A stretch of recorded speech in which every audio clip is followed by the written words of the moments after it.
Om Swastiastu, perkenalkan saya Joan Roxen, dokter muda anestesi periode 29 Juni sampai 5 Juli 2020. Pada kesempatan kali ini, saya akan melakukan presentasi mengenai perioperatif medicine yang memfokuskan pada topik postoperatif. Mari kita mulai dari definisi. Perawatan postoperatif merupakan perawatan anestesi pasien setelah dilakukan tindakan operatif dimulai dari pacu hingga ke kamar perawatan. Adapun tujuan perawatan postoperatif yaitu adalah mencegah komplikasi infeksi dan mengusahakan percepatan pemulihan daripada pasien. Terdapat beberapa faktor yang dapat mempengaruhi pemulihan. Salah satu faktor yang dapat mempengaruhi pemulihan yaitu adalah kondisi pasien preoperasi, tipe operasi yang dilakukan, serta teknik operasi. Selain itu, pada teknik operasi ini berkaitan erat dengan kemampuan dokter operator dan juga anestesi yang diperlukan. Berikut ini adalah manajemennya. Manajemen post-operatif biasanya dilakukan pada PACU atau Post Anesthesia Care Unit, merupakan ruangan tempat pasien dievaluasi pasca operasi hingga pasien pulih dari efek fisiologis akut anestesi dengan kondisi tanda vital yang stabil sebelum ditempatkan di ruangan perawatan. Berikut ini terdapat beberapa hal yang harus dipantau di PACU, di mana ada yang rutin dan ada yang opsional tergantung pada pasien. Yang rutin kita dapat kita pantau dari respirasi, kardiovaskular, neuromuskular, status mental, nyeri, mual, dan muntah atau PONV atau PONV. Dari respirasi dapat kita pantau yaitu laju pernafasan, potensi jalur nafas, saturasi oksigen, dan lain sebagainya.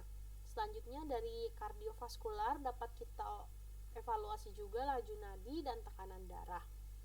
Dari neuromuskular dapat kita lakukan pemeriksaan fisik seperti menggenggam. Lalu dari status mental juga harus kita evaluasi. Dari nyeri tergantung ini pasiennya sadar atau tidak. Kalau misalnya tidak sadar menggunakan BPS, tapi kalau misalnya sadar biasanya pasiennya menggunakan VAS atau visual analog scale. Lalu kita harus juga pantau apakah pasien mengalami mual atau muntah. Lalu selanjutnya ada yang opsional tergantung oleh pasien, misalnya elektrokardiogram atau EKG. Lalu blokade neuromuskular misalnya nerve stimulator. Lalu ada suhu, urin output. Lalu ada drain dan pendarahan.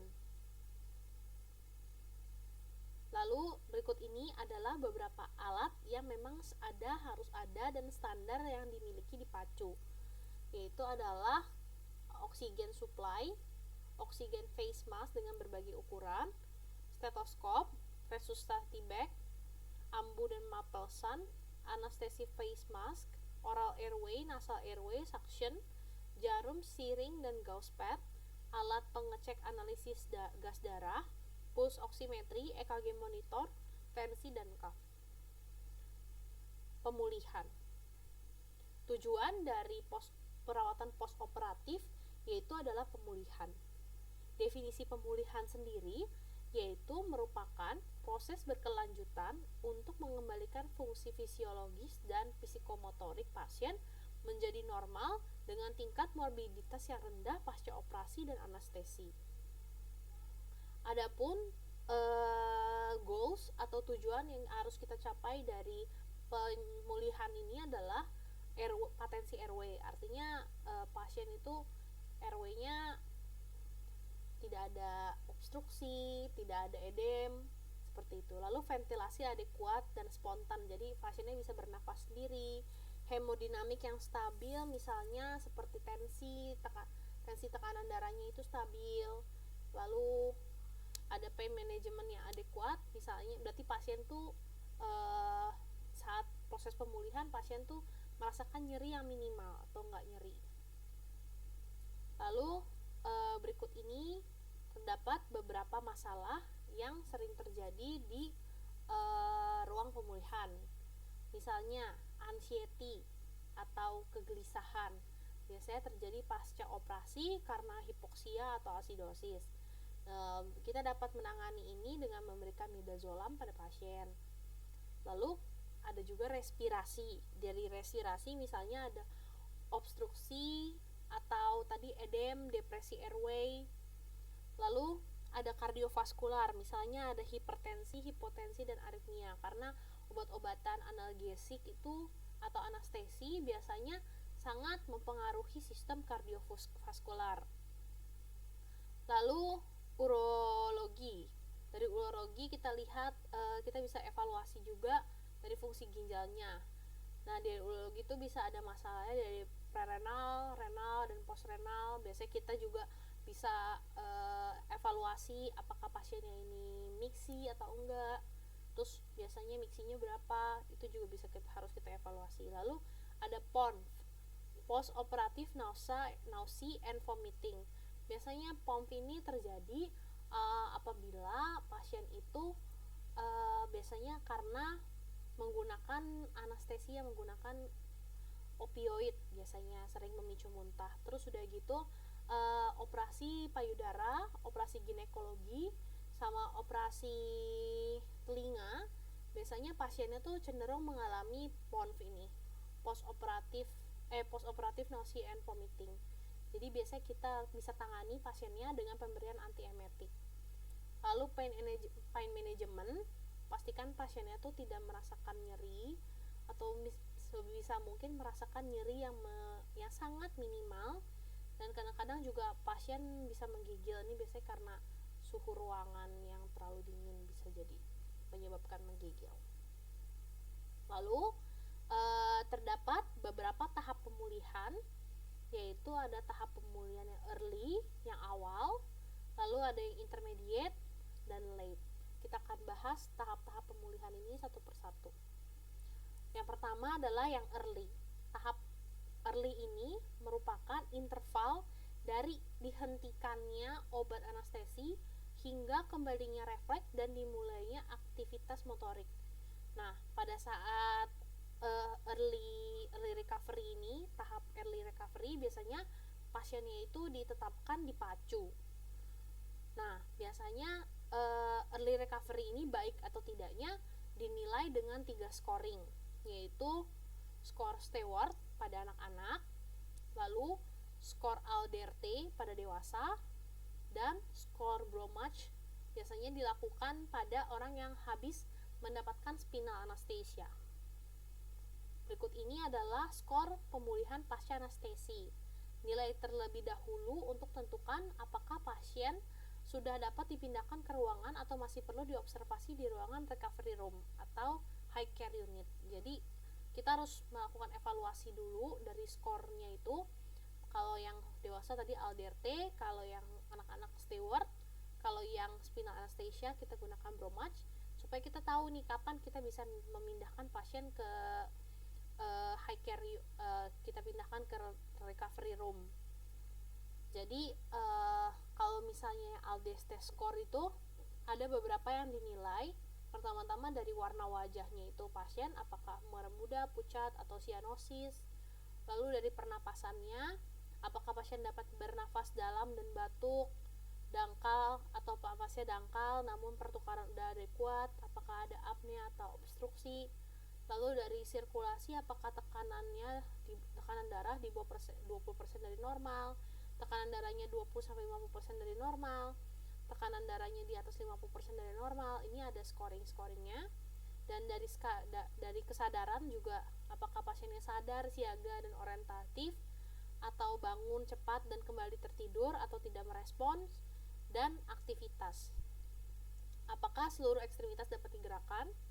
Lalu apakah 2 ekstremitas dapat digerakkan atau tidak bergerak? Jika jumlahnya lebih dari 8, berartinya pasien bisa segera dipindahkan ke recovery room. Kalau misalnya yang buat yang anak-anak tadi Stewart score sama, itu ada 3 poin, yaitu ada pergerakan, pernafasan, dan kesadaran. Kalau yang pergerakannya itu sendiri, misalnya gerak bertujuan, gerak tidak bertujuan, atau tidak bergerak. Pernafasannya misalnya batuk, menangis, bisa pertahankan jalan nafas atau perlu bantuan.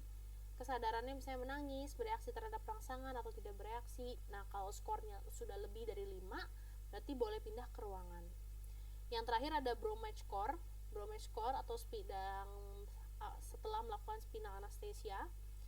Biasanya kriteria penilaiannya itu adalah gerakan penuh dari tungkai, tak mampu ekstensi tungkai, tak mampu fleksi lutut, dan tak mampu fleksi pergelangan kaki. Jika Bromage score udah skornya 2, maka boleh dipindahkan ke ruangan. Lalu yang tahap kedua, recovery tahap kedua, yaitu adalah tahap intermediate. Di sini pasien sudah dapat memulai ambulasi, sudah dapat minum cairan, sudah miksi, dan juga sudah siap dipulangkan. Biasanya pasien ini kalau udah pada tahap ini, berarti dia sudah berada di recovery room, dan biasanya dinilai dengan PADSS. Apa itu PADSS? PADSS yaitu adalah Post Anesthesia Discharge Scoring System.